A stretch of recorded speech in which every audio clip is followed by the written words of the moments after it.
राहुरीमध्ये वंचित विरुद्ध भाजपामध्ये लढत, शरद पवार गटाचा उमेदवार डमी, प्रकाश आंबेडकरांचा घणाघात. राहुरी विधानसभा पोटनिवडणुकीच्या पार्श्वभूमीवर राजकीय वातावरण चांगलंच तापलंय. वंचित बहुजन आघाडीचे अध्यक्ष प्रकाश आंबेडकर यांनी विरोधकांवर तिखट शब्दामध्ये हल्लाबोल केला. ही लढत वंचित आणि भाजपा यांच्यातच आहे. राष्ट्रवादी काँग्रेसचा उमेदवार हा फक्त डमी आहे, असा थेट आरोप करत त्यांनी निवडणुकीचा रंग अधिकच चढवला.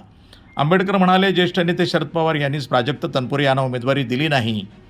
भाजपनं दबाव आणला, हा केवळ दिशाभूल करणारा प्रचार आहे. याचवेळी त्यांनी सत्ताधाऱ्यांवर संशय व्यक्त करत अजित पवार यांच्या विमान अपघात प्रकरणामध्ये साधी FIR दाखल झाली नाही, यामध्ये काहीतरी काळबेरं आहे का, असा थेट सवाल त्यांनी उपस्थित केला आहे.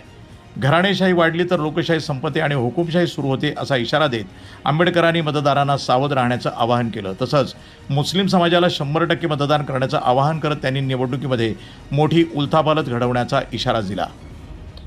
अशोक खरात प्रकरणावर बोलताना प्रकाश आंबेडकरांनी भाजप आणि पालकमंत्री राधाकृष्ण विखे पाटील यांच्यावर गंभीर आरोप करत वातावरण आणखी तापवलं.